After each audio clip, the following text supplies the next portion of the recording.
Good evening. My name is Tim Huang, and on behalf of the Harvard Speech and Parliamentary Debate Society, I'd like to welcome you all tonight to Israel and Palestine after disengagement. Where do we go from here? While we as an undergraduate group are usually involved with competitions around the world, we are particularly interested in promoting public debate and dialogue on campus, and tonight marks the first of many such events planned for the Harvard community. Now, the support throughout the entirety of the university has been overwhelming, and I'd like to take a moment to thank all our co-sponsors. These are the Harvard Students for Israel, the Palestinian Solidarity Committee, the Progressive Jewish Alliance, the Harvard Society of Arab Students, the Jewish Law Students Association, Justice for Palestine, Alliance for Israel, and in the Kennedy School of Government, the Arab, Jewish, and Muslim caucuses, Students for Israel, Palestine Awareness Committee, and the Jewish-Muslim Dialogue.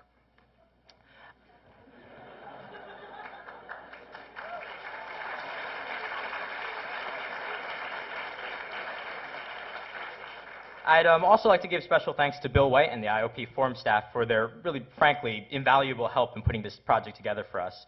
And now I'll leave it to Brian to introduce the speakers tonight, but suffice it to say, you're about to witness a remarkable discussion between really, truly two of the most prominent thinkers in the ongoing discussion for peace in the Israeli-Palestinian conflict. So without further ado, I am proud, very proud, to present this event tonight, and we hope you enjoy it.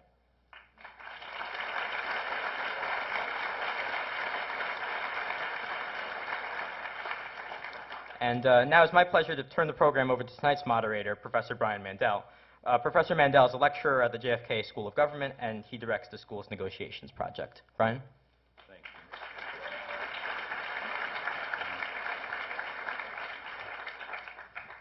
you. Thanks, Tim, and good evening, everyone, and welcome to the John F. Kennedy Jr. Forum. One of the missions of this school is to train public leaders to think hard about critical issues of the day. Certainly this evening, we are going to be addressing, confronting, and thinking hard about some of those issues as they relate to Israel and Palestine.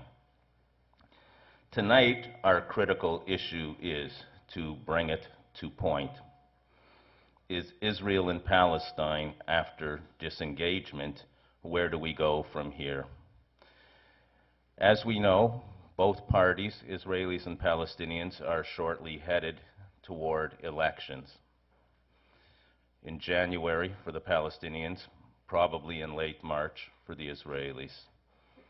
Since the disengagement in August, both sides are wrestling mightily with their internal constituents. Some on board for peace, some reluctant, some not so anxious at all to proceed with what is still an unknown and uncertain future. But there is a ray of hope. If you've read the papers in the past couple days, an Israeli-Palestinian peace soccer team, a joint team, has showed up in Spain. What's interesting about this is that beneath the rhetoric, beneath the politics, there is a level of humanity in both suffering and hope, that these two peoples will soon join hands and produce a better and a different path. And tonight, I think we're here to discuss what that path might look like. What I want to do before introducing our two speakers is to make clear what our format is for this discussion. First, each speaker will make a 10-minute opening statement on the topic. Then, for approximately 45 minutes or so, I will moderate a question and answer session from you, the audience. We will conclude with 2-minute closing statements from each speaker. And while I encourage you to ask any question you deem appropriate to Professors Chomsky and Dershowitz, and I include in that tough questions, I also ask, for the sake of the audience, that you be brief and respect the right of each speaker to respond as well. Please remember that civility is the cornerstone of our democracy and certainly a hallmark here at the Forum. Born in Brooklyn, Professor Alan Dershowitz graduated from Brooklyn College and Yale Law School. At Yale, he graduated first in his class and served as editor-in-chief of the Yale Law Review.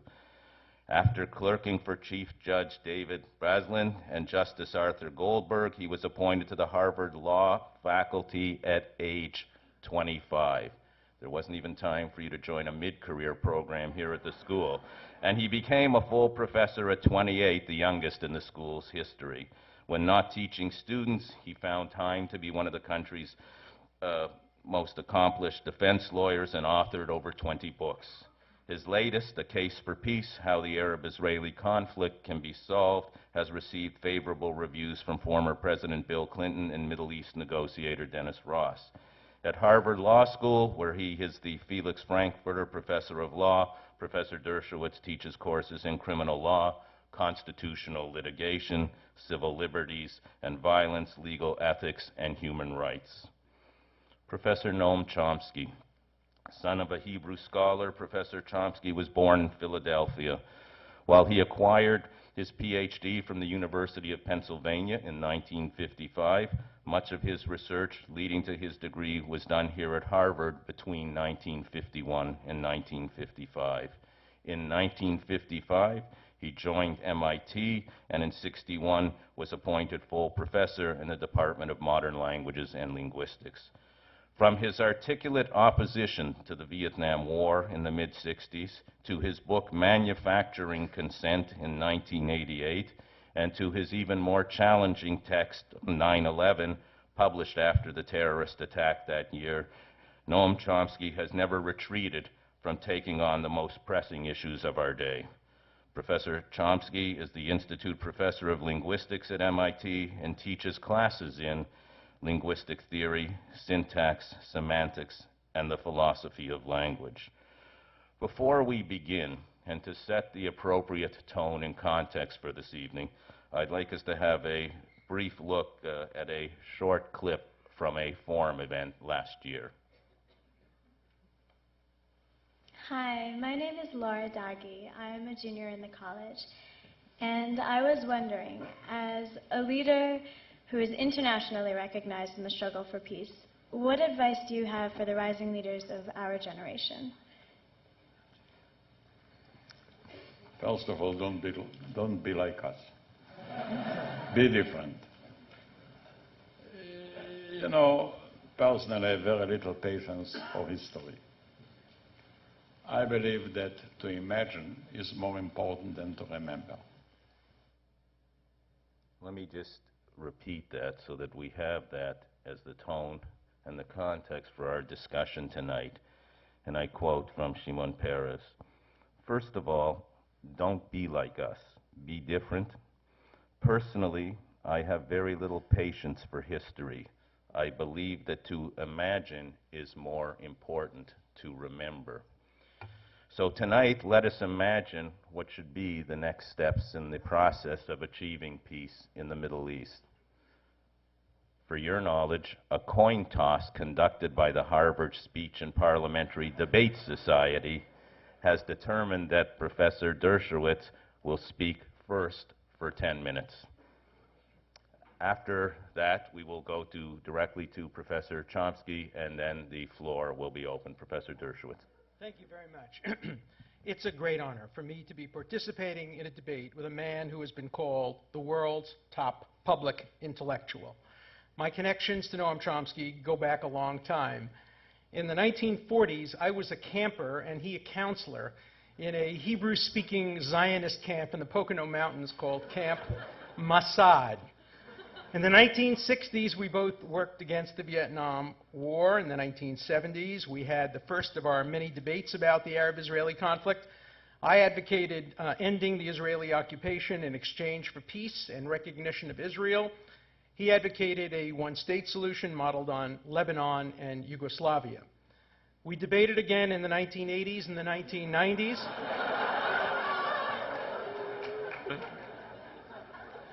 I have the text.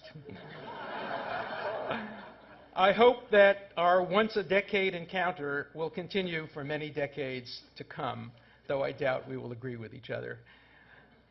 The debate today occurs at a time of real potential for peace. Shimon Peres, Israel's elder statesman in the peace camp, today quit the Labor Party and announced his support for Ariel Sharon in the upcoming election. Quote, In my eyes, it is not a problem of parties, but a problem of peace, how to create a strong coalition for peace. The elements are now in place for a real peace. As I wrote in The Case for Peace, when the Palestinian leadership wants a Palestinian state, more than it wants to see the destruction of Israel, there will finally be a two-state solution. The untimely death of Yasser Arafat makes the two-state solution a real possibility. I call Arafat's death untimely because if it had occurred 5 years earlier, we might now be celebrating the anniversary of Palestinian statehood. Arafat's decision to turn down the Clinton-Barak plan for Palestinian statehood was characterized by Prince Bandar of Saudi Arabia as, quote, a crime against the Palestinians, in fact, against the entire region. The crime and the death that it needlessly caused can never be undone. But this is a time to move forward and to assure that the crime is not repeated. The time has come for compromise. My friend Amos Oz, the great novelist and leader of the Israeli peace movement, has said there are two possible resolutions to a conflict of this kind: the Shakespearean and the Chekhovian. In a Shakespeare drama, every right is wronged, every act is revenged, every injustice is made right, and perfect justice prevails, but at the end of the play, everybody lies dead on the stage. In a Chekhov play, everybody's disillusioned, embittered, heartbroken, and disappointed, but they remain alive. We need a Chekhovian resolution for the Arab-Israeli tragedy. This will require the elevation of pragmatism over ideology. It will require that both sides give up rights. Giving up rights is a hard thing to do. It will require that each side recognizes and acknowledges the pain and the suffering of the other. And it will require an end to the hateful attitudes and speech that some on each side direct against the other. Sometimes it's better to start at the end. The ultimate solution is not as much in dispute these days as is the means for getting there. I believe that even Professor Chomsky and I have the same basic agreement about a number of very important elements of what a pragmatic resolution might look like. Professor Chomsky now acknowledges that the two-state solution may be, quote, the best of the rotten ideas around. I'll settle for that. He also seems to acknowledge that those who advocate the so-called Palestinian right of return are pandering to their people and misleading them into believing that there is yet another weapon, a demographic weapon, that can destroy Israel. I think we both agree that Jerusalem should be divided essentially along demographic lines, with the Palestinians controlling the Palestinian population and Israel controlling the Jewish population, that the borders between Israel and the Palestinian state should be based roughly on the UN Resolution 242, that Israel properly ended its occupation of the Gaza, and that it should end its occupation of all Palestinian cities and population centers on the West Bank, that terrorism must stop, and that the Palestinian state that results from this peace must be as contiguous as possible and economically and politically viable.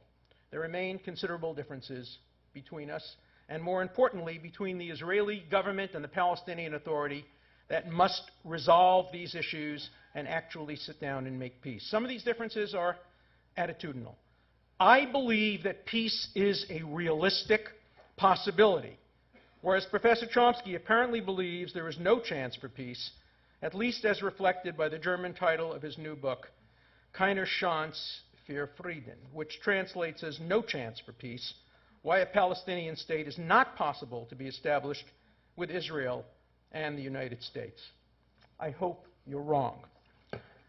Other differences are quite specific, relating to precise boundaries and considerations that are quite important, the devil always being in the details. I strongly believe, however, that there is a genuine will for peace on both sides now, and that the pragmatic differences can and will be resolved.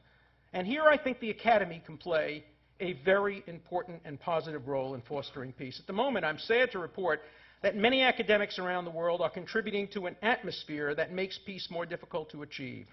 They are encouraging those Palestinians who see the end of Israel as their ultimate goal to persist in their ideological and terrorist campaign. By demonizing and delegitimating Israel in the international community and on university campuses throughout the world, they send a doubly destructive message to those who must make peace on the ground. To the Palestinians, the message is don't compromise. If you hold out long enough, the next generation of leaders will buy into your efforts to delegitimate Israel and will give you the total victory you seek. To the Israelis, the message is whatever you do in the name of compromise, you will continue to be attacked, demonized, divested from, boycotted, and delegitimated. So why make the compromise efforts? As I travel around college campuses in the United States, I notice a stark difference. Many of those who support the Palestinian cause tend to be virulently opposed to Israel, comparing the Jewish state to Nazism and apartheid, comparing Shimon Peres to Hitler and Idi Amin, calling Israel the world's worst human rights violators, and suggesting that Israel should be flattered by a comparison with the Gestapo. These are all quotes. The Amin-Hitler quote from Professor Chomsky, the comparison with Gestapo from Norman Finkelstein. Whereas most of those on the Israeli side tend to be supportive of a peaceful Palestinian state. Put another way, pro-Palestinians tend to be anti-Israel, whereas pro-Israelis are often pro-Palestinian as well. It was not the Israelis who scuttled the United Nations two-state solution in 1948 and themselves originally occupied Gaza and the West Bank with little or no objection from the international community. That was Egypt and Jordan. It was not the Israelis who turned down Resolution 242 in 1967 with the famous three no's: no negotiation, no peace, and no recognition. As Abba Eban put it, this is the first time in history that the side who won the war sued for peace and the side that lost the war demanded unconditional surrender. It was not Israel that turned down the generous offer at Camp David and Taba. The Palestinian leadership has never missed an opportunity to miss an opportunity. But it is not too late for peace now.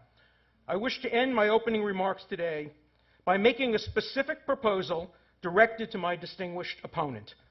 I propose here today a peace treaty among academics who purport to favor peace between Israel and the Palestinians. I believe that by agreeing to this peace treaty and by implementing it, academics can actually contribute to encouraging a pragmatic peace. I call today for those who have supported the Palestinian cause to stop demonizing Israel, to stop delegitimating Israel, to stop defaming Israel, to stop applying a double standard to Israel, to stop divestiture and boycotts of Israel, and most importantly, to stop being more Palestinian than the Palestinians themselves. I call on academics who support Israel not to call for a greater Israel, nor to call for a continuation of the occupation of Palestinian cities, to stop being more Israeli than the Israelis themselves, and to join the vast majority of Israeli and American supporters of Israel who favor the two-state solution. If the two elder statesmen of Israel, Sharon and Peres, can place pragmatism before ideology and peace before party, and come together toward the center in the interest of a pragmatic peace, then surely two elder statesmen of the American academic debate over Israel who share this platform tonight can also make our contribution to the peace process by encouraging those who respect us and sometimes follow our guidance to move closer to the center and closer to accepting a pragmatic, non-ideological resolution of this bitter conflict. Ecclesiastes many years ago said, "To everything there is a season, a time to throw stones, a time to gather stones, a time for war and a time for peace." This is the season of peace. Let us not let it pass us by. Thank you very much.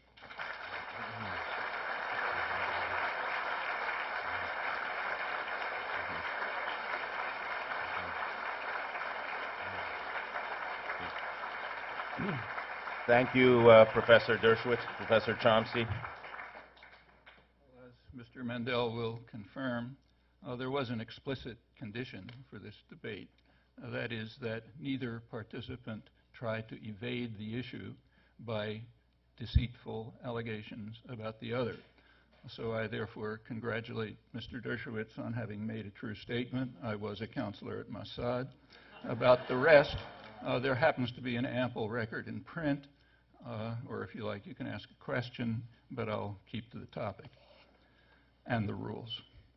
The topic is, where do we go from here? The answer to that is largely up to us. Evidently, it requires some understanding of how we got here. The question of where we're going now has a clear answer. It's given accurately by the leading academic specialist on the occupation, Harvard's Sarah Roy. She writes that under the terms of disengagement, Gazans are virtually sealed within the Strip, while West Bankers, their lands dismembered by relentless Israeli settlement, will continue to be penned into fragmented geographic spaces, isolated behind and between walls and barriers.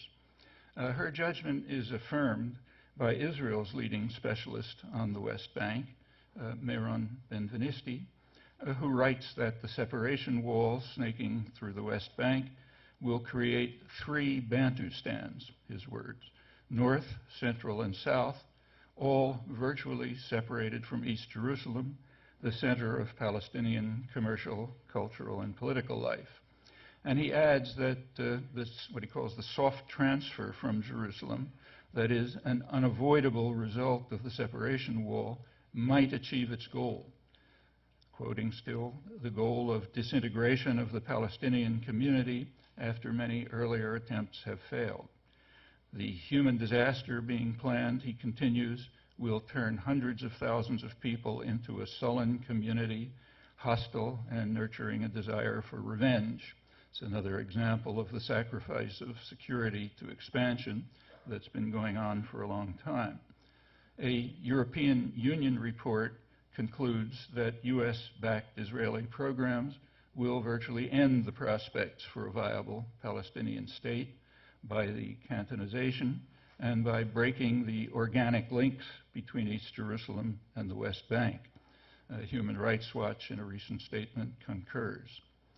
There was no effort to conceal the fact that Gaza disengagement was in reality West Bank expansion. The official plan for disengagement stated that Israel will permanently take over major population centers, cities, towns, and villages, security areas, and other places of special interest to Israel in the West Bank. That was endorsed by the U.S. ambassador, as it had been by the president, breaking sharply with U.S. policy. Along with the disengagement plan, Israel announced investment of tens of millions of dollars in West Bank settlements.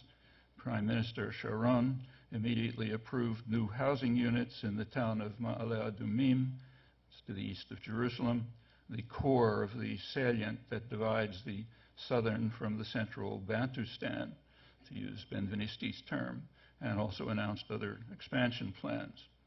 There is near unanimity that all of this violates international law.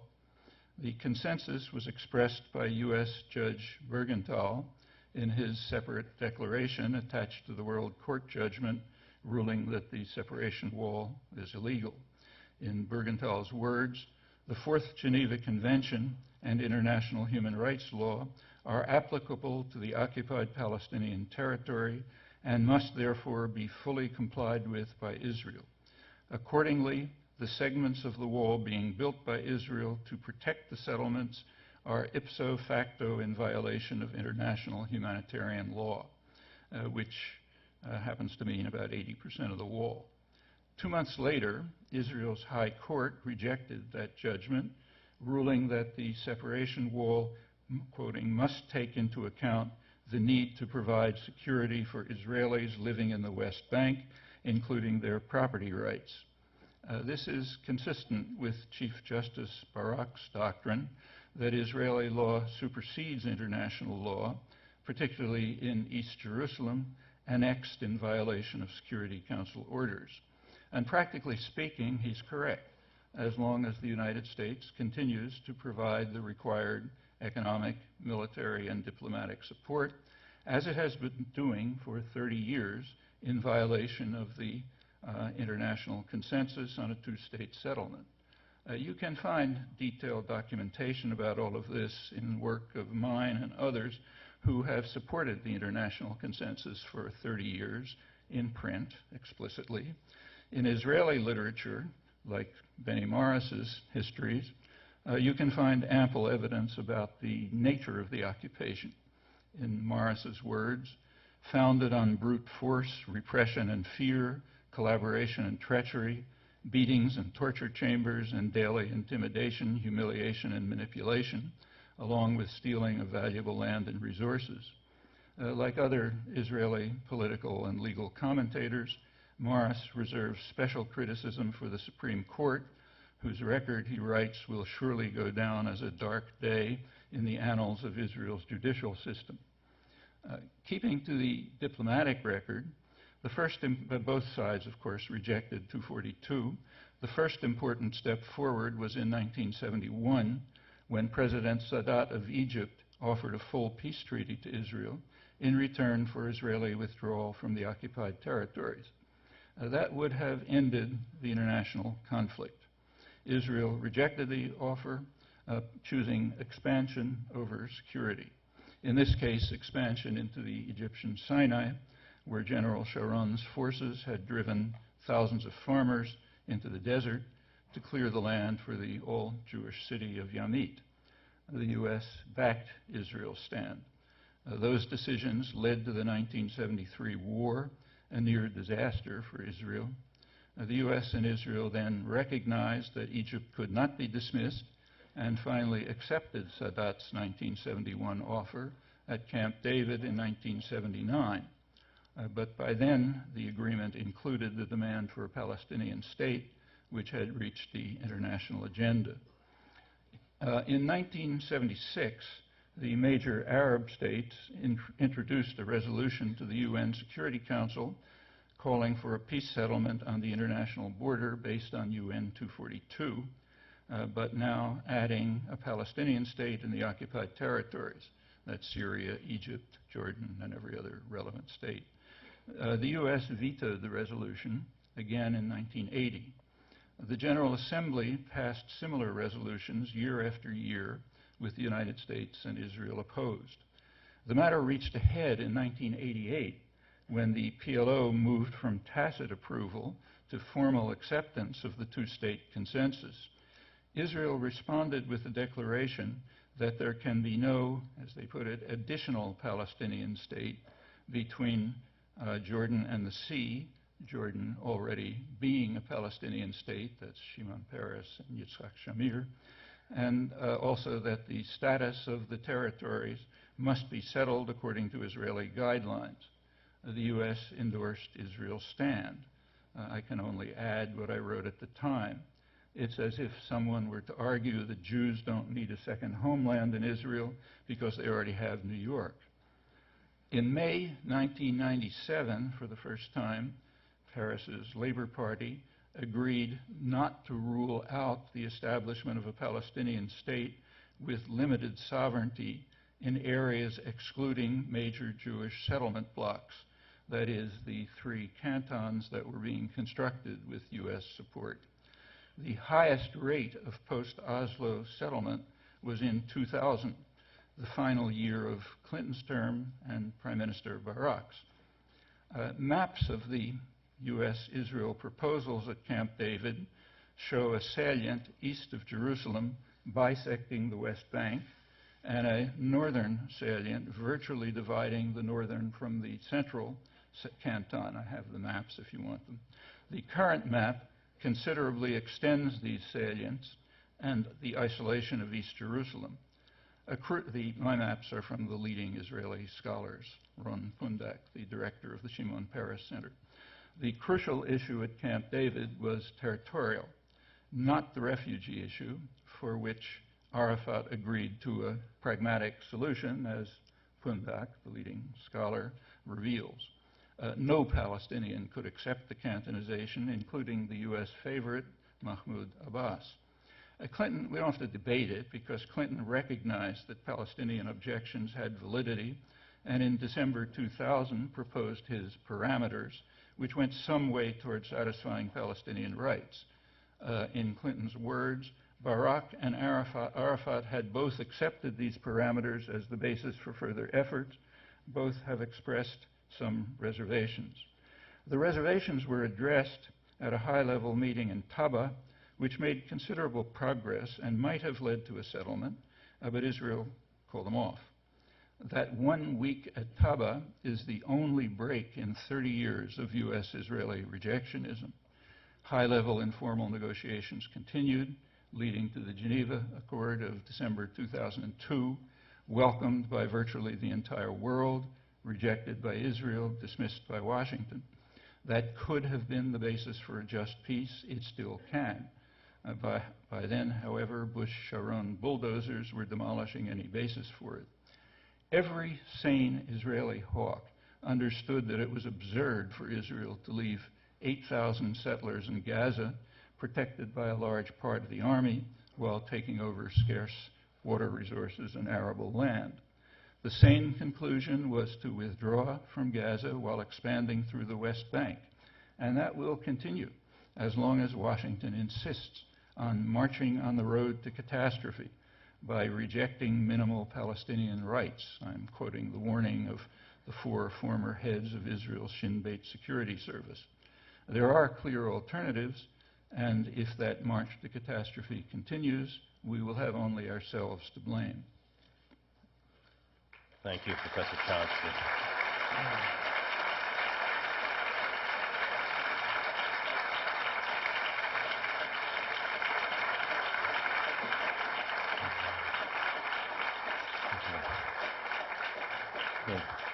In the spirit of discussion of this forum, we are now going to open the floor to your questions. So there are 4 microphones. One here, one got it there, one here in the intermediate stage, and one on the floor directly in front of me. We're going to proceed as follows, and so I want you to listen carefully, to respect the civility of the discourse that I intend to make sure that we follow here.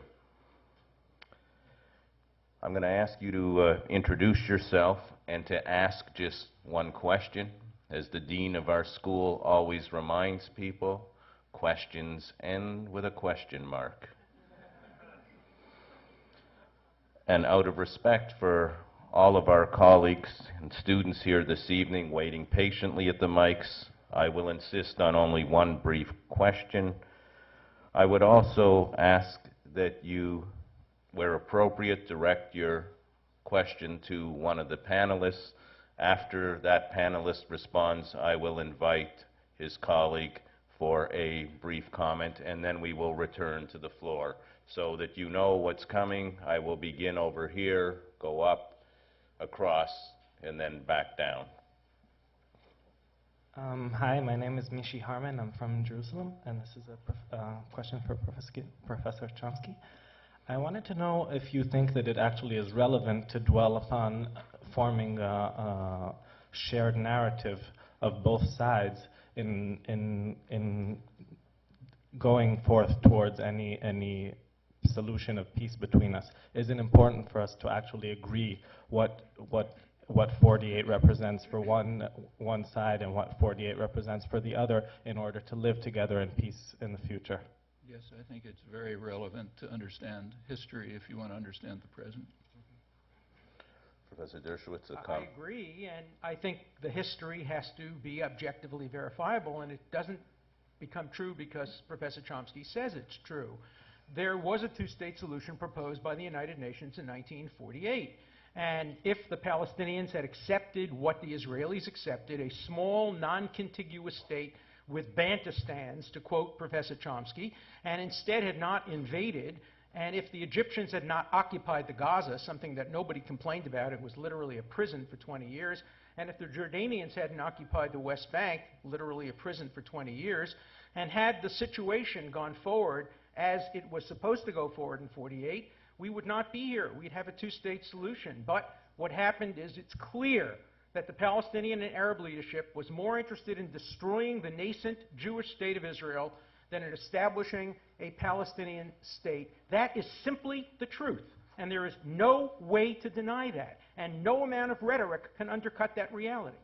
You'll notice that it starts with 1948, and I'd be glad to discuss that if you like, though it's not relevant. Okay. I began with 1967 for a good reason, because it's in 1967 that UN 242 was passed and a framework was laid for peace settlements, and since then it's the way I described Well, it. let me briefly you. respond, We only can because just- I I participated in the drafting in a small way of 242. I was Arthur Goldberg's assistant at the Supreme Court. He drafted 242. He conferred with me and consulted with me. 242 clearly contemplated Israel retaining some of the territories needed to create secure boundaries in 1967. The UN rejected a formulation of Israel returning all the territories or the territories and kept only territories. Okay. And as the result of that, Israel accepted 242. And at Khartoum, all the Arab states and the Palestinians unanimously rejected 242 and issued their 3 no's. No compromises, no recognition, no peace. If we can The just, truth of the matter is if easily we can discovered just, from if we can the just Foreign Relations hold of there. the United States, which Okay, points out that Professor Arthur Goldberg Chomsky. approached the Jordanians and the others and got them to agree to accept a qualified acceptance of 242 on the condition that there would be minor and mutual adjustments with no substantial change to the map. Okay. There were curved lines, and it was agreed that they should be straight. all right, what you can't see behind the podium is that both of my colleagues are armed with several dozen maps, and that could get that could get dangerous in this part of the conversation. So I'm going to ask for some restraint so we make sure that we go directly to our participants. Yes, sir. Thank you. Ken Sweeter. I'd like to bring it to the present, and I'd like to ask Professor Dershowitz, since this was a major point made by Professor Chomsky, whether or not you believe Israel is ready to negotiate for a contiguous state, not one of 3 separate Bantustans. Yes. Now, contiguous depends, of course, on whether it means contiguous within the West Bank or contiguous including a connection between the West Bank and the Gaza. Now, it was the UN that created the lack of contiguity between the Gaza Strip and the West Bank. In fact, the original proposals for Israel required complete non-contiguity. The north was separated from Tel Aviv from Jerusalem, yet Israel accepted a non-contiguous state. Under the Clinton parameters, there would be complete contiguity with a circumferential highway around Jerusalem, much like Route 128. It would take 9 extra minutes to get from Ramallah to Bethlehem, then in the middle of the night through Jerusalem, because the shortest distance between 2 lines, taking into account traffic, is not a straight line. Now there are all kinds of creative proposals for functional contiguity between the West Bank and Gaza, including a high-tech rail line recently designed by the Rand Foundation. I have a picture of that in my book. It also looks much like the Danish railroad, a high-tech waterway, all kinds of ways of connecting all the Palestinian states cities to each other. Under this proposal, no point in Palestine would be more than 90 minutes away from any other point in Palestine, including Gaza. It would take 34 minutes to get from Hebron to Gaza City on the rail line. That is functional contiguity. And the fact that the leader of the Labour Party for years has quit his party to join a new party, and the leader of Likud has quit his party, both in the interest of making peace, persuades me. Plus an hour I had alone in Israel not so long ago with Prime Minister Sharon, and much time that I've spent with former Prime Minister Perez, that the will toward peace is absolute and genuine. Having said that, I also believe the will to peace by Abbas and many of the leaders of the Palestinian Authority is genuine too. Thank God Israel has to make peace with the Palestinians and not with the professors. Okay. Comment One brief briefly question. from For those of Professor you- Chomsky. For those of you who want to see the maps that lie behind Meron Benveniste's and Sarah Roy's and Human Rights Watch and the European Union and other comments, I have them here. But there's a very simple test that we could try. If that's a valid approach to contiguity for the Palestinian state in 22% of the former Palestine, let's propose it for the Israeli state was? in 78% of the former Palestine. Let's ask who would dream of proposing that. It was proposed. The Peel Commission proposed Sorry, exactly now- that, and Israel now. accepted it. In 1937, but Well, you in know, the relevant period, let's say when- we're talking about today. When thousands, Today, who would Gentlemen. propose that for Israel? when Maybe thousands of Nazi. people have been killed by terrorism, you don't expect a country to go back to a proposal that was offered and rejected many, many years earlier. Options change when rejectionism sets in. Okay, let's go to our next questioner. Coming back to 2005, you mentioned the connection between, oh sorry, Professor Dershowitz. My name is Talal Salman, by the way. You mentioned the connection between Gaza and West Bank. Right. But I think to follow up on my colleague, I'm not sure if this is what he meant. What about the pieces of West Bank we're going to end up with? Okay, Settlements are continuing to be built inside the West Bank. The wall is being built inside the borders of 1967. So now please talk to me about peace, about pro-Palestine when it comes to building walls and actually separating the West Bank from East Jerusalem. Okay, here is what a Palestinian state would have looked like had Camp David and Taba been accepted. It would be a completely contiguous West Bank with an area that, including Ma'aleh Adumim, and some of the other areas right side of Jerusalem, which would become part of Israel and would remain within the wall. The ultimate goal is to have a separation fence that is on the border, the accepted border. And I'll tell you what I think the real options are today. The real options are, if this new peace party wins, if the Sharon Peres Peace Party wins, it will offer the Palestinians a very good deal, a deal much like that what was rejected at Camp David and Taba. And by the way, if you think it was the Israelis who rejected it, just ask Bill Clinton. He has told me, Dennis Ross has told me, it was completely in the fault, completely in the hands of the Arafat, and that's true of Prince Bandar as well. But if it gets accepted this time, and if the peace party prevails again, they will be offered something very, very close to that. It will be a viable Palestinian state, much more viable than anything Israel was offered and accepted in 38 and in 47. And I think every reasonable person today would urge the Palestinians not to repeat the disastrous mistakes they made in 48, they made in 67, they made in 2000, they made in 2001. This time say yes, accept a Palestinian state, build it, create an economy, create a political system, and finally peace can be achieved. Thank you, Professor Chomsky. For those who you would like to see the map, I have it. It's, as I said, from Ron Pundak, the leading Israeli scholar, the head of the Shimon Peres Peace Center. It shows, this is the Camp David map, which Clinton recognized was impossible, which is why they went on to Taba. And it cuts through the West Bank completely. It's not that. It's, It is. here it is. This is- Here it is. This is Ron No, Pundak's map. that's the one the Palestinians... We know that Sorry. everyone can Ron see them Pundak clearly. is not a Palestinian. He's the head of the Shimon Peres This is Peace Dennis Center. Ross's map. Yes, Dennis Ross was the U.S. negotiator That's whose right. word is meaningless. Ron Pundak is the leading Israeli scholar.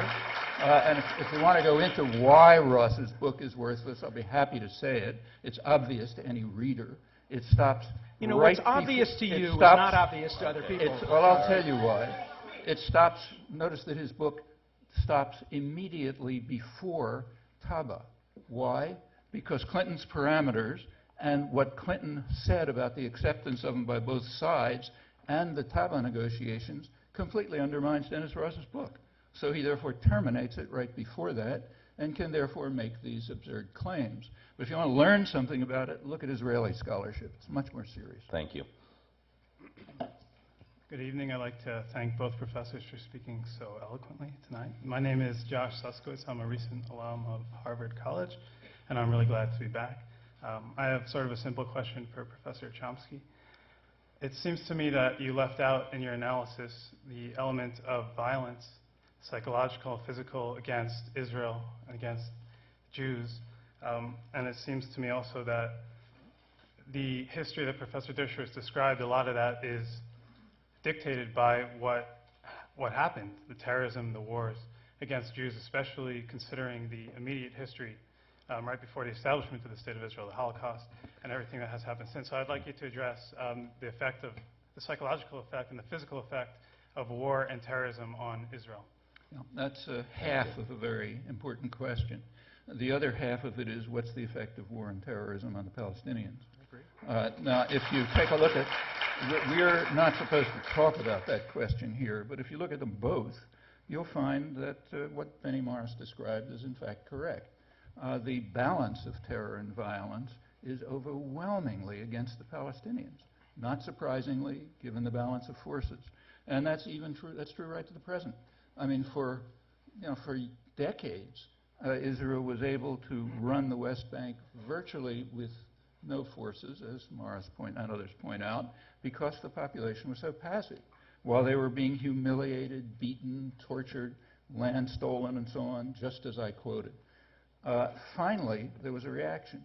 And it's interesting to see the U.S. reaction to it. In the first month of the Intifada, this one, October 2000, in the first month of the Intifada, 74 Palestinians were killed, 4 Israelis were killed. It's all in the occupied territories. The Israeli army, according to its own records, fired 1 million bullets in the first day, which disgusted the generals when they learned about it. Israel, the first few days of the Intifada, was using U.S. helicopters, they don't make them, U.S. helicopters to attack civilian complexes, apartment houses and so on, killing and wounding dozens of people. And the U.S. did respond to that. Clinton responded by sending the biggest shipment of military helicopters in a decade to Israel. The press responded too by not publishing it. I should add, refusing to publish it because it was repeatedly brought to their attention. Well, while the ratio was 20 to 1, which is pretty much what it's been for a long time, there was no concern here. Then over the next 2-3 years, the ratio reduced to closer to 3 to 1. And then came enormous concern about the 1, not the 3. And this goes back for a long time. What I quoted from Morris is accurate.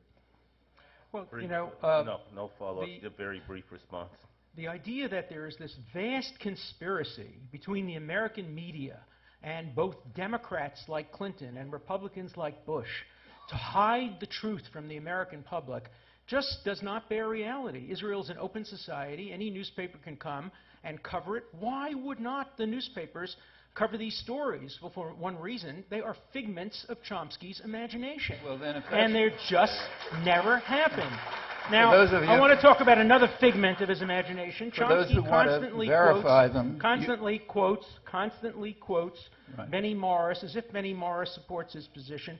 What happened is Benny Morris was asked whether or not I accurately quote him in my book, The Case for Peace, and Benny Morris responded as follows.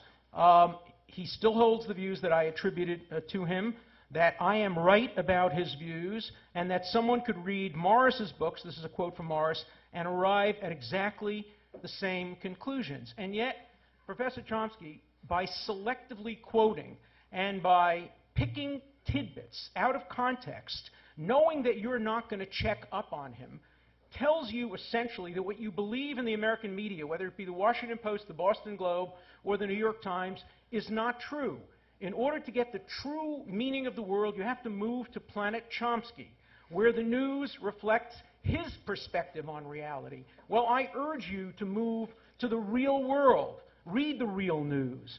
Don't read the selective Israeli journalist that he talks about. Listen to Dennis Ross. Dennis Ross actually helped to draw the maps. Professor He Dershowitz. was there. When I Okay. have to finish, I haven't done my 2 minutes. When he said, Okay. when I asked Dennis Ross It's a at lunch long 2 today minutes. about these maps and what apparently Chomsky would say in response, Ross said, ask Professor Chomsky one thing. Were you there? Dennis Ross was there. He knows what maps were presented to the Palestinians and what they rejected. Thank you. The Next. head of the If we Shimon could just Peres, go- the head of the Shimon Peres Peace Center, Ron Tundak, who's the leading scholar on this and doesn't cut it Whoever off you quote as right the leading before scholar. he's How do we know that? Okay. right before he's refuted, the way Dennis Ross did, presents he was involved in negotiations since before Oslo, right through Camp David up to the present. Got a long historical account of it. You can read it if you can read Hebrew. Some of it's in English. All this smoke that was blown had to do with one fact that I mentioned, one. And you can check it, and please do. In the first month of the Intifada, I'm now using Israeli sources, 74 Palestinians were killed, 4 Jews in the occupied territories. The first few days, this is reported in the press here, Boston Globe, Israel was using U.S. helicopters to attack apartment complexes. Clinton reacted with the biggest deal in a decade. Check it out. It's in the public record, not questioned by anyone, to send military helicopters to Israel. There has been a database search of the U.S. It was reported in Europe. It was reported by Amnesty International. It's reported in Jane's Defense Weekly, the main military magazine in the world. There was a database search of the U.S. press, and they found nothing. I know of explicit cases, and I'll be glad to tell them to you, where the press was approached and asked just to report the facts. Why didn't zero. they? Chomsky, why didn't they report it? Are they bad reporters? What's their motive? Explain why the Times or the Post wouldn't report this great story from Planet Chomsky. Gentlemen, if I could... From Jane's Defense Weekly, from the international press, and so on. Yeah, they wouldn't. You have to ask them why they didn't report it. I'll give you my opinion. In fact, I've written about it. Let's hear it. Given that the JFK Forum is here for the purpose of creating educated citizens and participants in a very important debate, I would ask each of you to exercise a bit of restraint so that we can have more of our questions from the audience, please, and identify yourself. Yeah, Nancy Murray, and if you want the answer, why didn't they report it? See Peace Propaganda and the Promised Land. Now, my question, getting back to today, and your functional contiguity. Yep. I would like to know, have you seen not just the wall, but the 8 terminals that are being built? Under your vision, under your compromise, will the terminals be dismantled? Will the wall be dismantled? Will Jerusalem, East Jerusalem, be under the sovereignty of Palestinians, not just under their control? And will the Palestinians have their water resources back? Will they have freedom of movement? I mean, is this the kind of vision you have? Is it a genuine one, or are you talking about Sharon's plan for a so-called Palestinian I can only tell state? you what my proposal is, and I think it's a proposal that's today widely supported within Israel. That is that the ultimate security fence, I've been through not only the terminals, but the most recent terminal, the most recent high-tech terminal that was just built. I proposed actually that the security fence be placed on wheels and constantly be able to be moved consistent with Israeli security needs. The Israeli Supreme Court ruled last year, and Chomsky misstated it, no Israeli justice has ever said, and I challenge you to find a statement that Barak has ever said that Israeli law trumps international law. That is simply not true.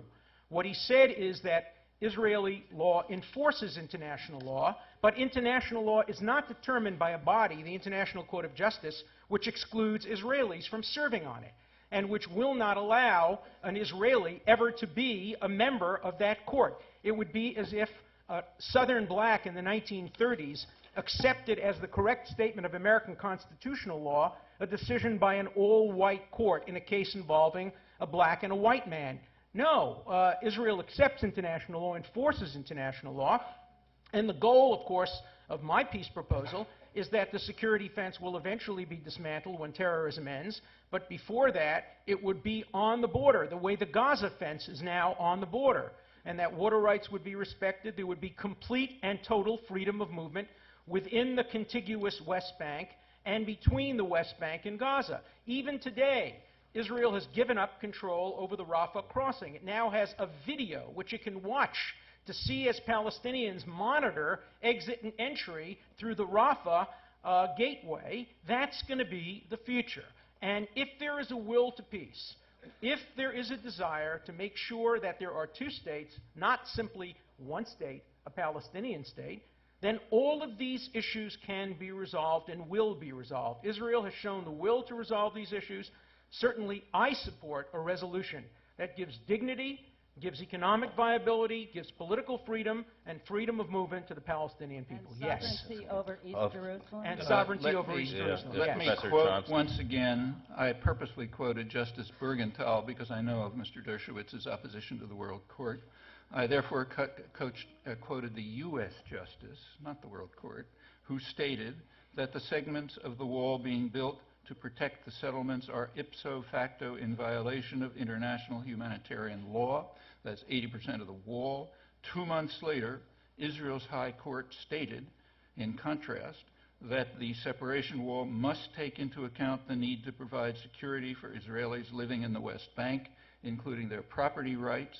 That's in direct contradiction to Justice Bergenthal's separate declaration, unanimously by the World Court. That's right. And if you would like his comment about how international law, Israeli law supersedes international law in East Jerusalem because it was annexed to Israel illegally, I'll be happy to provide it to you. Just send me an email. But that's not what you said. Please hold. Let's go to the next. Michael Sevi, I'm a second-year student at the law school. Professor Chomsky, it seems like you've done a lot of remembering and very little imagining. And Alan Dershowitz's idea is, if they seem funny to have a train or, some type of other high-tech connection, at least they're creative and at least they're moving us forward. How do you deal with the issues of refugees? How would you connect Gaza and the West Bank? Or is the only solution in your mind a one-state solution? What would you do about Jerusalem? Well, as you would know if you looked at anything I'd written instead of... If you would know, if you look at anything that's written, I've been supporting a two-state settlement since the early 1970s, and in print, and perhaps you can show me some of Mr. Dershowitz's material in print supporting it. I haven't found it. But yes, that's my position since the early 70s, all in print. As for connections, the issue, recall, at Camp David and at Taba and today is territorial in the West Bank. Okay? The current proposals are exactly as I described. Go through the sources I mentioned or find any other ones that you think are serious. Those are the major Israeli and Western academic sources and human rights organizations and so on. Yes, they break up the West Bank into 3 Bantustans, as Benvenisti said, with virtually no organic connection to East Jerusalem, which is the center of Palestinian life. That's why the EU and the European Union and Human Rights Watch and others flatly reject them. Now, it is possible, what Israel is in fact doing now is developing a huge infrastructure system in the West Bank with highways for Israelis and paths for Palestinians so that they don't have to interact with one another, which means that this network around the West Bank, which will be annexed to Israel, roughly 40 to 50%, people can travel in it in great comfort from the suburbs around Tel Aviv, including all the water resources, including the most arable land. They can get to Tel Aviv and Jerusalem. The Palestinians will be following paths. Actually, I can read to you, if you like, how Israeli journalists are describing that. And if you'd like to check it out for yourself, I'd suggest sometime that you take what's officially called the Palestinian Road from Bethlehem to Ramallah, which takes like 10 minutes on the Jewish highway. I've taken it. It's a little winding road. The dirt road goes right next to a wadi. If it's not raining, you're lucky if you don't fall into it. And off on the hill, you can see the paths where people are sort of moving. On the days when the settlers are not traveling, the roads are empty because there's no way to get anywhere. I mean, you go in a broken-down taxi cab up to a barrier, and then you transport someone who needs dialysis, say, or a pregnant woman, carry them over a ditch, and then you go to another cab and so on. Yeah, that's kind of contiguity. And again, I say the same thing. If that's reasonable, then fine. Let's impose that kind of contiguity on Israel. Okay, hold, please. You have a very brief response. response. First of all, listen to the words.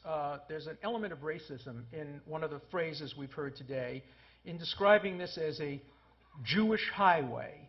1.2 million Israelis are Arabs. Many of them are Christians. There is no such thing as a Jewish highway in Israel. There are Muslim highways in Saudi Arabia. There are Muslim-only roads in other parts of the world, but there is no road, there's nothing in Israel that is opened only to Jews, even synagogues. Everything is open to Israeli Arabs. Every road is opened to an Israeli Arab. When the peace solution is finally proposed, had the Camp David and Taba Accords been accepted, the Palestinians would be free to build any superhighways they choose. And indeed, Israel has offered now a superhighway and a super roadway between Gaza and Jerusalem. Between Gaza and Hebron. And the idea of, it's very difficult, I acknowledge, how to connect East Jerusalem to Bethlehem, to Ramallah, and to Jericho will require a challenge. But people are working on it. There are creative solutions being proposed. I am waiting, along with the student who asked the question, for some creative, positive, imaginative solutions from Professor Chomsky. All we're hearing is a recitation of the past and a pessimistic notion of as long as the evil American empire and Israel are involved, there will be no peace. Let's go to well, the next I congratulate Mr. Dershowitz again for one true statement. They are not Jewish roads, they're Israeli roads. That is, they are roads of the sovereign, what I'm quoting the High Court, the sovereign state of the Jewish people in Israel and the diaspora. Oh, that's correct. That's like saying that British roads are roads of the sovereign Anglican people. Fine. I mean, Britain is an Anglican country as well. We can have I agree to your qualification. There are Israeli roads, there are Israeli highways and Palestinian paths. If you want a creative solution, I mentioned one. Let's go to the I mentioned questioner, the please. Geneva Accords, the Taba agreements, which Israel canceled. Yes, those are creative I solutions. accept the Taba agreements, Professor and Dershowitz. I Then think you should that many explain- in We're gonna Israel do as focus well. on You should this explain next to question. Mr. Paris why he Please, objected we're to going to them. focus on this next question. Hello? You are. Yes. Hi. My name is Abraham Reisman. I'm a sophomore at the college. This is really a question for both of you, but I guess I'll ask Professor Chomsky just because Professor Dershowitz just spoke. It's sort of funny that we're all here, given that a lot of us have never been to Israel, never been to Palestine, and it's long been one of the sort of strange paradoxes in world politics that Americans and people the world over can get so enraged about either side when it's a conflict that many of us will never firsthand experience. Specifically, how would both of you like to see young people like me and a lot of us here envisioning the conflict in the future? Because a lot of us have a tendency to internalize it to a degree where it's not about people anymore, on both sides. There are people I know who are ardent Zionists who never go to Israel, who believe in it because they're very religiously Jewish, and all of a sudden it becomes detached from the realities on the ground. And there are people who are very pro-Palestinian who are strongly in favor of social justice and economic justice. Okay, thank you. I'm sorry. Yeah, how do you... Professor Chomsky. Well, my feeling is you should approach it as an American. And as for an American, it is one of the lead issues in the world. Israel is able to do these things, to dismantle and destroy the West Bank, to disintegrate the community, because the United States gives it massive aid, unparalleled in international affairs, not only military and economic, but also diplomatic, by, as I've mentioned, for the last 30 years, unilaterally blocking the two-state settlement, which Israel also totally rejected, alone, the two of them. And as long as you, the American taxpayer, goes on supporting this, yes, it'll continue. And it'll lead to exactly what the Bantustan-style solution that Ben-Veniste and others described, right on the ground. And yes, so therefore it's of enormous importance to Americans. As for a solution, it's pretty straightforward. They were coming close to a solution at Taba until Israel called it off. Negotiations continued, leading to several proposals, of which the most detailed were the Geneva Accords. You can find out what I thought about all of those in print. You can ask Mr. Dershowitz where he supported them in print. The Geneva Accords in December 2002 were accepted by essentially the whole world. Israel rejected them. The U.S. refused even to send a message to the Geneva meetings. But they're still potentially alive, and American citizens can compel our own government to reverse its program, to accept the international consensus for the first time, and then we'll be on the way to a solution. Thank you. Well, Briefly, I have- Professor Dershowitz. I, too, have written about the Geneva Accords in Chapter 6 of my book, and I generally support many elements of the Geneva Accords. I do not support the right of return. That is, the idea that 700,000 or now 4 million Palestinians can demographically destroy Israel. Which is by rejected in the Geneva Accords. It is not rejected in the Geneva Accords. It is not accepted or rejected. It is left for future negotiation. Exactly. And it is left open because well, the no, so now, because it's easy the how you change your Palestinians view. already... First it's Okay. accepted, Fine. then it's left open. Yeah, What's fine. your next Let's position? be precise. Okay. Okay. They did not say anything about that because the now- Palestinians had already, at Camp David and at Taba, accepted the so-called pragmatic settlement, which would not affect the demographic character That of Israel. is If you want to learn about that, simply read false. the serious scholarship like Ron That is Pundak, simply head of the Shimon false. Peres Peace. I can tell you that President Clinton told me directly and personally that what caused the failure of the Camp David-Taba Accords was the refusal of the Palestinians and Arafat to give up the right of return. That was the sticking point. It wasn't Jerusalem. It wasn't borders. It was the right of return. Can we Now, leave if you believe that the United States has unilaterally rejected the two-state solution, that's what we heard from Professor Chomsky, that it's the United States that has rejected the two-state solution, when every modern American president has favored the two-step solution, I say, welcome to Planet Chomsky. Now, That's now just you have a not simple, true. here's a simple exercise. You can believe one of two things: the extensive published diplomatic record, which I gave you a sample of, and you can find in detail in books of mine and others, or what Mr. Dershowitz says he heard from somebody. No, which you can't check. check the diplomatic record. Professor Dershowitz Hall. Check the maps. Sir, your question. And read Dennis Ross's book, which Okay. contains appendices which have the Okay. diplomatic record. What Chomsky is telling you to do All right. is read the available record in Esperanto. He constantly tells you to read sources he knows you can't read, because he knows if you check his sources, they are false. Okay, They are let's go to simply How many of you are false. capable of reading? He Sir. makes How it many of up you are as he capable of goes reading along. English? That's the reality. Okay, thank How you. many of you are capable of reading English? And if he says including- you don't find it in the press, his answer is, it's not in the press. It's part of a conspiracy to Go. keep it out of the press. Thanks very He much. can't It's in you lose. guys It's in the hold for a documentary sec. record. Okay. It's in the documentary record, which happens to be quite different You from can the press say that. version. Okay. Not You only can on this say it, issue. but you know, you can All right. cry wolf so It's many important, times. gentlemen, I think it's important that we take advantage of your expertise, your many years of wisdom, by hearing a couple more questions. Please, you are. Hi, my name is Tal Silberstein, and I was campaign manager and later on special advisor to Prime Minister Barak in Camp David. So I think I know, at least know less than Ron Pundak, my friend, about what happened in Camp David in Taba and in Taba.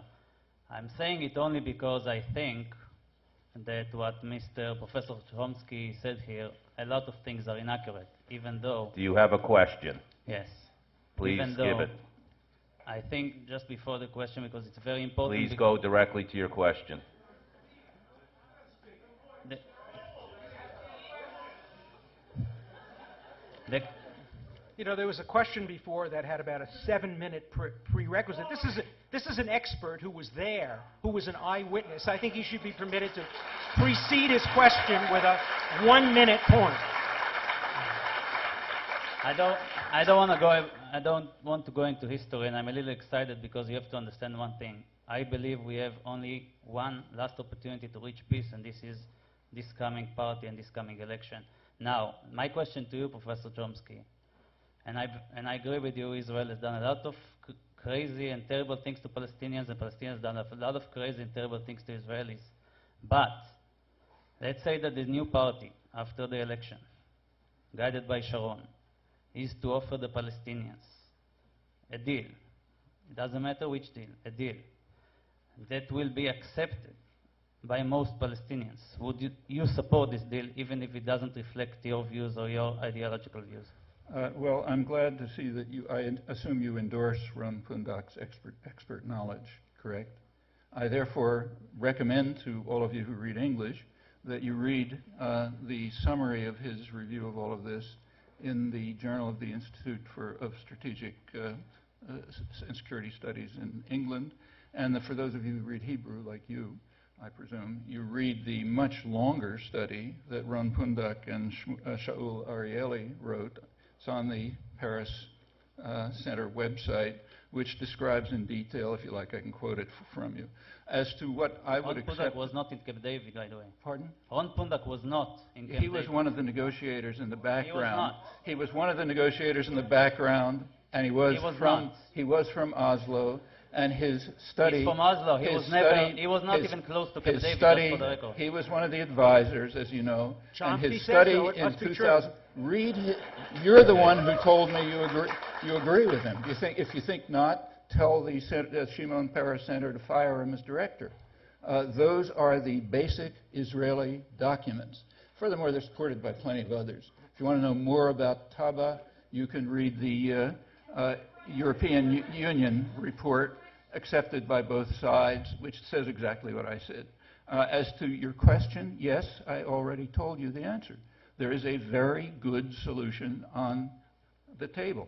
It's the solution that they came close to in Taba before Israel canceled it, and that was then carried forward by high-level Israeli and Palestinian negotiators informally, leading to the Geneva... I'm telling you. It's leading to the December 2002 Geneva Accords, which are right there. You can read them in English. You can read them in Hebrew. They're on the web, no problem. Look up the Gush Shalom website. That's a pretty good solution. It's not perfect. I didn't get an answer, sorry. That's the answer to your question. No, the yes. answer was, even if it wasn't your plan, and Pardon? most Palestinians... Pardon? Even if it wasn't the plan that you think is optimal, or I. What are you most asking? Palestinians, because I know most Israelis probably would vote for it. If most Palestinians would vote for it, even if it's not optimal, and it's not going to be optimal, let me tell you. If most Palestinians would vote for it, would you accept it as a peace? It's not up to me to accept. You asked what I thought. Okay. What I think is there's a very simple, creative solution, which happens to be very close to the international consensus that I've been supporting for over 30 years, and that the United States and Israel have been unilaterally blocking. It was reached by high-level Israeli and Palestinian negotiators, and though there hasn't been a vote about it, my guess is that if there was a poll on both sides, majorities on both sides would probably accept it. But that's totally different from the proposals of the Sharon Peres party, the Kadima, or incidentally of Peretz's Labor Party so far. So far, he simply endorsed the expansionist program that breaks up the West Bank into cantons. Perfect selective use of Shimon Peres, the Shimon Peres Peace Center. I want to read you a quote from Noam Chomsky. He described Shimon Peres, he described Ronald Reagan at one point as the semi-divine Reagan, as one of the iconic group of mass murderers from Hitler to Idi Amin to Peres. So on the one day of the week, you find Noam Chomsky describing Peres, this great man of peace, as an iconic mass murderer. And on another day, he's quoting the authority of Shimon Peres to make peace. I mean, where do you stand on Shimon Peres? Is he a man of peace, or is he an iconic mass murderer? He is an iconic mass murderer, and I've given plenty of evidence for it. And he is not a man of peace. What I did not refer to Shimon Peres. I referred to the director of the Shimon Peres Peace Center. That's not Shimon Peres. But you stick to the argument that Shimon Peres, the man who just joined in to make peace, is an iconic mass murderer and not a man of peace. I think that says it all. Okay. You want me to run through his record, including the fact that as late as 1996, he informed the press that a Palestinian state will never happen, and in 1997, he said, maybe we can ultimately tolerate it somewhere, but we're not saying where. That's not a man of peace. Yes, thank you. You are. My name is Amy Levin. I'm a first year at the Kennedy School. My question is for Professor Dershowitz. You had said that one of the steps in your plan for peace in the future was for the Palestinians to stop their terrorism activities. Right. So my question would be, if you were advising the Israeli government Is there anything about their current strategy and how they respond to these terrorism tactics that you would advise them to change to move forward? Yes, I would. I do not favor, for example, house destructions. On the other hand, I do think that targeted killings of ticking bomb terrorist leaders and terrorists has been quite effective. Hundreds, perhaps thousands of terrorist acts have been prevented, including an attempt to blow up a gas tank outside of Tel Aviv, including an attempt to blow up a port in Ashdod. Tens of thousands of Israelis probably would have been killed, but for the intelligence activities and the preventive activities of the Israeli government. I have a book coming out in January called Preemption, where I set out all the parameters of where I think preemptive acts are justified, where I think they're not justified. I think Israel gets a C+ or a B- in its compliance with human rights in fighting terrorism, which is higher than any country ever has gotten, comparably facing any external threats. And I challenge, in fact, anybody in this room or Professor Chomsky to name me any other country which has faced comparable threats of terrorism, comparable external threats, which has ever had a Supreme Court and an academy which has been more sensitive to the human rights and civil rights of those who would destroy it. I say C+, B-. If I were an Israeli, I would demand much more. I would demand that it get up to the B+ range, but surely a much better standard than the United States has followed in Iraq, surely a much higher standard than Egypt or Jordan, surely a much higher standard than France followed when faced with terrorist threats, and at least comparable and probably better than England when it was facing terrorist threats from Northern Ireland. So when you make comparisons and you argue that Israel is the worst human rights violator in the world, which is the mantra on Planet Chomsky, one always has to look at comparable factors in comparable countries. It's not enough to single out Israel and say Israel isn't perfect. If in fact you wanted to have divestiture, which Chomsky, before he opposed it, favored it, if you wanted to have divestiture, I'd favor it if you listed all the countries in the world in terms of their compliance with human rights and did divestiture in order of their compliance. You would never even get to Israel on that list. Professor Chomsky. If you would like to, here's an exercise for the reader. I won't waste your time on it. Write a letter to Alan Dershowitz. Ask him to cite the source where I described Israel as the worst human rights violator in the world, or even anything remotely like it. If he would ever look at a word that's written, so he would know, for example, that I was supporting the two-state settlement in the early 70s when he was saying nothing about it and hasn't until recently. He would also know that I described in detail how the Israeli record was considerably better than the U.S. record. But to answer his challenge, there are certainly cases that are much better than Israel's record. Countries that have suffered far worse terrorism and have not done anything like for example? Let's take an obvious case, Nicaragua. Uncontroversial case, uncontroversial because much as you hate the World Court ruled that the United States was carrying out what it called unlawful use of force against Nicaragua. That's international terrorism in lay language. The case was run by one of your distinguished colleagues and ordered the U.S. to stop the terrorist attacks and to pay massive reparations. The U.S. rejected the court judgment, vetoed 2 Security Council resolutions supporting the court judgments, went on to practically destroy the country. The number of people killed in that terrorist attack, translating to per capita equivalents here, it would be about 2.25 million. That's more than the total in all U.S. wars ever. There were no targeted assassinations. And unlike Israel, Nicaragua didn't even close newspapers. I mean, Israel has repeatedly closed newspapers, even in Israel, but mostly in the occupied territories, because it claims that they have some connection with terrorists. The leading newspaper in Nicaragua, right to the end, was owned by a supporter of the U.S. terrorist army and was openly on its front pages calling for the overthrow of the government. Occasionally they reduced some of its newsprint. They never closed it. That's one case, an obvious one. Take an even more obvious case, Cuba.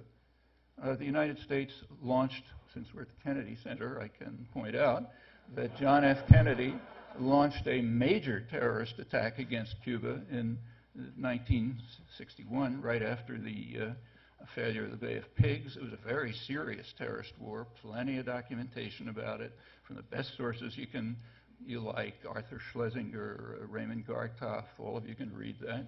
Major terrorist war going on right to the present, based in Florida. Cuba has not carried out terrorist actions in the United States. So Cuba has a better human rights record than Israel No, on planet Chomsky. On the issue but nowhere else in the world. Sorry, on the issue of preemption, which is the one you raised. Yes, you raised a challenge about preemption, and I told you that there are many much better cases. No, I didn't In say fact, that. Let me be very clear what I say. Right now, Israel and the United States are both threatening Iran with destruction. Well, you know, preemption, according to Dershowitz, would require that Iran be carrying out targeted assassinations in Israel and the United States. Right, I think we need to hold there. We're going to go. This is going to be our last question of the evening up here. My name is Lori Krasulik. I'm a second-year MPP student. Thank you for this lively debate. I have a question kind of directed at both of you. But Professor Dershowitz, in your book, you said you hope to have a win-win situation where everyone had to give something up.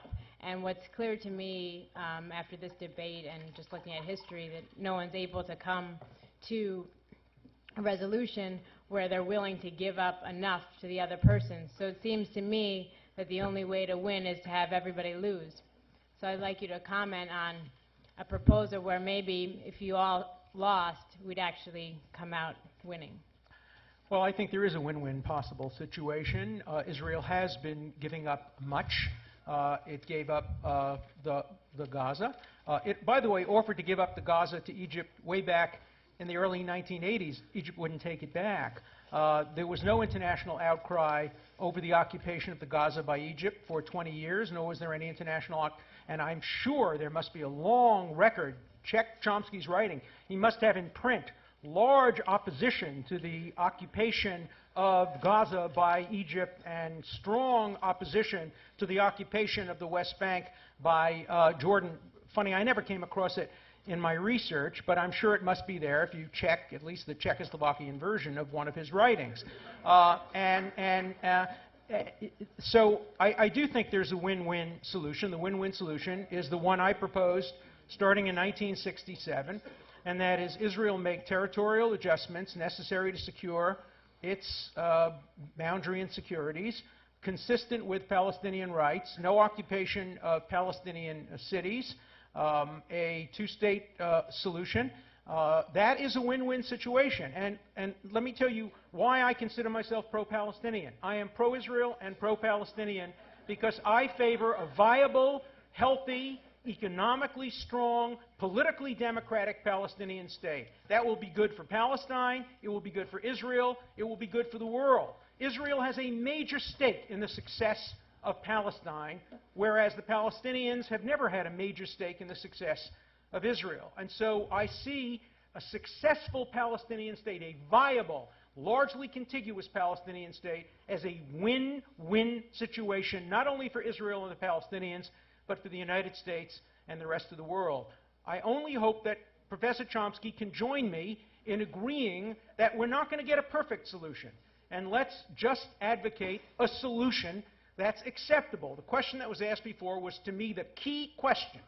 If the Palestinians accept the solution that Professor Chomsky finds unacceptable, will he use his enormous resources as the most influential intellectual in the world today to turn the Palestinians against this peace proposal, or will he lend his great prestige to urging the Palestinians and his academic supporters all over the world to accept a pragmatic compromise solution? Professor Chomsky, a lot turns on you. You are a very important and influential person, and therefore you ought to understand your power and use it in the interests of peace. Okay.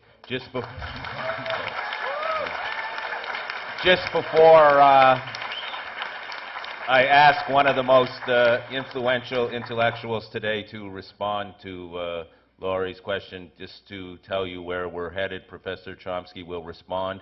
Then, in accordance with our rules of procedure and decorum for this evening, I will ask Professor Chomsky to offer a 2-minute summary for the evening, to be followed by Professor Dershowitz. Professor Chomsky. Yes. Well, with regard to my opposition to the Jordanian-Egyptian occupation, there is ample material in print, and there has been for 35 years, ever since I publicly and openly and very prominently supported the two-state settlement, which Mr. Dershowitz says he now supports. I'm glad to hear that. I don't know the background evidence.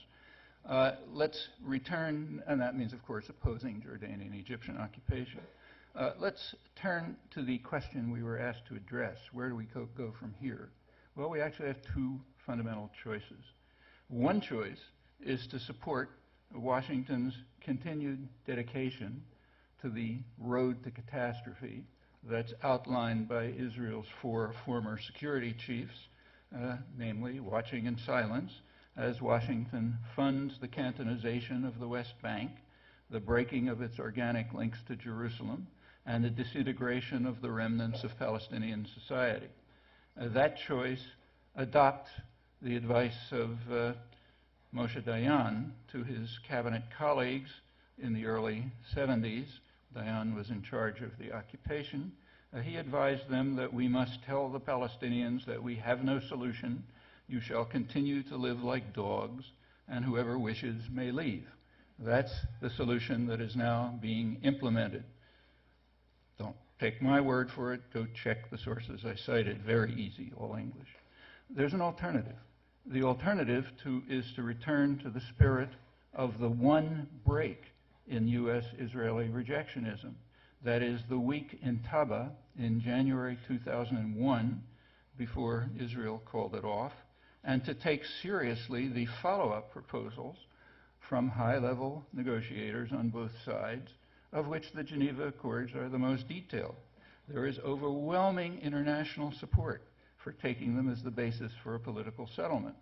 It does come close to the long-standing international consensus that the United States and Israel have barred and that I've personally been supporting for the last over 30 years. That's the road away from catastrophe towards an end to violence and towards eventual reconciliation. Either choice is within our reach. From that point on, it's up to us.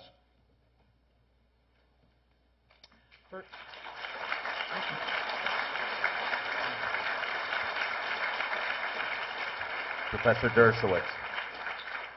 We do seem to have a remarkable point of agreement. I think we both do agree that the proposals made at Taba do provide a useful basis for a peace process. Now, Taba didn't end because Israel left. Taba ended because Arafat rejected Camp David, thereby causing the election of Sharon over Barak. There was no government, essentially, that could carry out the Taba proposals, which were favored by a very, very large number of Israelis. That's why Prince Bandar said to Arafat at Camp David and at Taba, if you reject the proposals at Camp David, you're going to get Sharon instead of Barak. You're never, ever going to get a better deal. Thankfully, he was wrong. Sharon emerged as a man of courage and a man of vision. And I myself, although I never did support Sharon in the past, strongly support the efforts made by Sharon and Peres, a great, great man of peace, a man who has vision, a man who imagines the future, a man who can bring about peace in the world and peace in the Middle East. And I think the prospects for a peace based on the Taba proposals are quite realistic. I think that if this party wins the election and invites the Palestinians to the table, and the Palestinians don't again miss an opportunity to miss an opportunity, there will be a real prospect for negotiation, a real prospect for a peace based on pragmatism. One final word about the sources. Please, the other area where Professor Chomsky and I agree, check his sources. Take him at his word. Go back tonight and Google and read the sources. Read them in English, read them in whatever language you can, and then email us both as to what the sources show. And finally, in a constructive and positive way, I urge you, imagine peace. Imagine the peace dividend that will come to the world if finally a pragmatic solution based on peace comes to the Palestinian people and the Israeli people. I'm hoping for shalom, for salam, and for peace. Thank you. Thank you. Just before we conclude, and I thank our speakers, I want to share with you in a very few seconds what I have heard tonight standing between these two scholars. The first is that in looking around this room, it is clear to me that being members of the international community to which we all belong, whether we have been to Israel or Palestine or to other conflict arenas or not, that people can care deeply about people in conflict and understand that there needs to be a way through. Secondly, as we heard from some of our questioners, the parties themselves, Israelis and Palestinians, seem to be post-disengagement and in their two election processes quickly approaching a crossroads, perhaps a tipping point where some form of acceptable solution that will involve some part of loss of the dream to both sides will make pragmatism reign. The third thing in which I've been honored to be a part of this discussion tonight is that academe and the scholarly community matter in this discussion. I have read a great deal of the works of both Professors Chomsky and Dershowitz, and in both of these readings, whether you agree with points of view, challenge their sources, is beside the point. What you have been treated to tonight is two individuals who have spent a lifetime thinking very, very hard about some of the most difficult problems in international public policy. And on behalf of this group here tonight, to my scholarly colleagues, I am eternally grateful. Thank you for coming.